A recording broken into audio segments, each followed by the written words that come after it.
السلام علیکم ویورز، امید کرتا ہوں آپ سب خیریت سے ہوں گے۔ یہ کہانی ہے ایک ایسے خرگوش کی جو جنگل میں رہتا ہے اور اس جنگل کا بادشاہ ایک شیر ہے۔ شیر جو ہے وہ روز ہی کسی نہ کسی جانور کو پکڑتا ہے اور وہ کھا جاتا ہے۔ اب یہ تمام جانور جتنے بھی اس جنگل میں رہتے ہیں شیر کی وجہ سے بڑے پریشان ہیں۔ وہ یہ سوچتے ہیں کہ بھائی شیر آتا ہے، کسی کو بھی رینڈملی کسی جانور کو پکڑتا ہے، کھاتا ہے اور پھر وہ چلا جاتا ہے۔ اب سارے بڑے پریشان ہوئے کہ بھئی اس مسئلے کا کیا حل ہونا چاہیے۔ تو وہ یہ کرتے ہیں کہ جو سارے جانور ہوتے ہیں وہ سارے اکٹھے ہو جاتے ہیں ایک جگہ پہ۔ اکٹھے ہونے کے بعد ہر بندہ اپنی اپنی رائے دیتا ہے کہ بھئی شیر سے کس طرح سے بچا جائے۔ تو اس میں ایک گیدڑ ہوتا ہے، وہ بھی ایک اپنی رائے دیتا ہے اور سارے اس رائے کو مانتے ہیں۔ وہ رائے یہ ہوتی ہے کہ ہم ایک ہے کہ شیر آتا ہے رینڈملی ہم میں سے کسی کو پکڑتا ہے اور کھا جاتا ہے نا، اس سے ہم سارے ہی خوف زدہ ہوتے ہیں۔ کیوں نہ ہم کوئی اس طرح کی ترتیب بنائیں کہ ہمارا یہ جو خوف ہے یہ بھی کم ہو جائے اور ہمیں پتہ ہو کہ ہم نے کتنے دن اور جینا ہے، وہ ہم آزادی کے ساتھ جئیں۔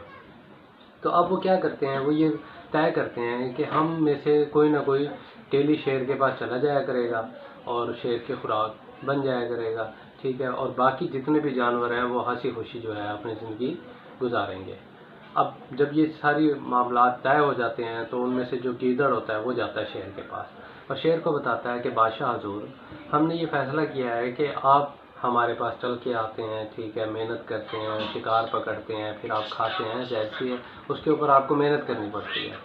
تو ہم یہ سوچ رہے ہیں کہ آپ کو آنے کے بجائے ہم میں سے کوئی نہ کوئی آپ کے پاس چل کے آ جایا کرے اور آپ اسے کھا جایا کریں۔ شیر کہتا ہے کہ ہاں ٹھیک ہے، کیونکہ میں تمہارا بادشاہ ہوں، میں تمہاری اس آفر کو قبول کرتا ہوں، لیکن ایک بات میری یاد رکھیے گا کہ آپ میں سے کسی بھی دن اگر کوئی تاخیر ہوئی تو میں تمام جنگل کے جتنے بھی جانور ہیں ان کے اوپر حملہ کر دوں گا۔ تو وہ گیدڑ کہتا ہے بادشاہ حضور ایسا موقع نہیں آئے گا، ہم میں سے سارے بڑے ذمہ دار ہیں اور ٹائم پر آپ کے پاس آ جایا کریں گے۔ اب باری باری جانور جاتے رہے، شیر انہیں کھاتا رہا۔ اب ایک دن خرگوش کی باری آ گئی۔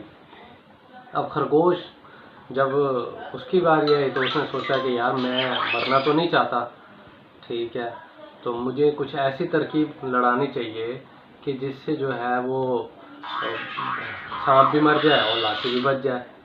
اب وہ کیا کرتا ہے، وہ اب سوچ رہا ہوتا ہے تو اس کے ذہن میں ایک ترکیب آ جاتی ہے۔ اب سوچتے سوچتے ہوتا یہ ہے کہ وہ اسے دیر ہو چکی ہوتی ہے، تاخیر ہو چکی ہوتی ہے، تو وہ شیر کے پاس چلا جاتا ہے۔ اب شیر کے پاس جا کے جب شیر کے پاس سامنے آتا ہے تو شیر کہتا ہے کہ بھئی تمہیں دیر کیوں ہوئی؟ میں نے تمہیں کہا نہیں تھا کہ جس دن تمہیں دیر ہوگی تو میں تمام جانوروں کو کھا جاؤں گا۔ تو وہ بادشاہ سے کہنے لگتا ہے بادشاہ حضور آپ میری بات سنیے، ٹھیک ہے، اس کے بعد اگر آپ مطمئن نہ ہوں میری بات سے تو آپ ضرور جو آپ کا دل کرے وہ آپ کیجیے۔ تو وہ شیر کہتا ہے ہاں جی اچھا چلیں مجھے بتائیں کیا بات ہے، آپ کو دیر کیوں ہو گئی؟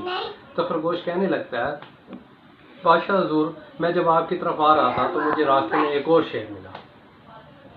اس شیر نے مجھے کھانے کی کوشش کی تو میں نے اس شیر کو روکا، میں نے کہا شیر جی آپ ذرا رک جائیں، ہمارا جو بادشاہ ہے نا میں تو ان کی خوراک ہوں، تو آج انہوں نے مجھے نوش فرمانا ہے۔ تو وہ جو شیر ہے وہ کہتا ہے جی وہ کون سا بادشاہ ہے جی، میں کسی بادشاہ کو نہیں جانتا، ٹھیک ہے، وہ تکبر میں آ جاتا ہے، غرور کرنے لگتا ہے اور آپ کو برا بھلا کہنے لگتا ہے۔ بادشاہ جب یہ سنتا ہے تو وہ کہتا ہے اچھا تو یہ بات ہے، تم مجھے اس شیر کے پاس لے کے چلو۔ خرگوش کہتا ہے آ جائیں بادشاہ حضور میں آپ کو لے کے چلتا ہوں، وہ بھی بڑی بے صبری سے آپ کا انتظار کر رہا ہے۔ تو وہ جو خرگوش ہے وہ اس جنگل کے درمیان میں جو کنواں ہوتا ہے شیر بادشاہ حضور کو وہاں لے جاتا ہے۔ اب بادشاہ حضور پوچھتے ہیں کہ بھئی یہاں لے آئے ہو تم، یہاں شیر تو نظر نہیں آ رہا۔ کہتے ہیں بادشاہ حضور آپ ذرا کنویں کے اندر جھانکیں تو صحیح، آپ کو نظر بھی آئے گا، ٹھیک ہے، وہ آپ کی بات کا جواب بھی دے گا۔ اب شیر جب جھانکتا ہے تو اسے واقعی شیر نظر آتا ہے کنویں کے اندر، ٹھیک ہے، وہ اسے جب چنگھاڑتا ہے تو وہاں سے بھی ایک چنگھاڑنے کی آواز آتی ہے۔ تو وہ اب یہاں خرگوش ٹھہرا ہوتا ہے، خرگوش بھی بادشاہ سے کہتا ہے بادشاہ حضور دیکھا کس طرح سے وہ آپ کا نقل اتار رہا ہے اور آپ کو ٹھیک ہے برا بھلا کہہ رہا ہے۔ تو بادشاہ کو جوش دلاتا ہے۔ اب جو شیر ہوتا ہے، بادشاہ جو شیر ہوتا ہے اسے غصہ آتا ہے اور وہ کنویں کے اندر چھلانگ لگا دیتا ہے۔ اور جب وہ کنویں کے اندر چھلانگ لگاتا ہے تو ظاہر سی بات ہے اس کنویں میں تو پانی تھا اور اس پانی کے اندر اس کا اپنا ہی عکس تھا، تو وہ اب ہاتھ پاؤں مارتا رہتا ہے، لیکن بادشاہ جو ہے، بادشاہ صاحب اب اللہ کو پیارے ہو چکے ہوتے ہیں، یہاں پر ہمیں خرگوش کی اس ترکیب کو سمجھنا چاہیے. دیکھیں خرگوش نے کیا کیا، اس نے فزیکل ہونے کے بجائے کیا کیا، اس نے اپنے ذہن کا استعمال کیا. آج ہمارے معاشرے کے اندر بھی بہت سارے لوگ ایسے ہیں جو فوراً ریئیکٹ کرنے لگ جاتے ہیں. ہمیں ریئیکٹ کرنے کی بجائے ہمیں اپنے دماغ سے اس چیز کا اچھا سلوشن نکالنا چاہیے. اب خرگوش نے اپنی جان تو بچائی ہی، لیکن ساتھ ہی دیکھیں کہ اس نے جنگل کے جو دوسرے جانور ہیں ان کی بھی جان بچائی. تو ہمیں بازوؤں سے زیادہ اپنے دماغ سے سوچنا چاہیے. ہمارے بازو اتنے طاقتور نہیں ہوتے جتنا ہمارا دماغ طاقتور ہوتا ہے. اللہ تعالیٰ سے دعا ہے آپ کو یہ کہانی ضرور سمجھ آئی ہوگی.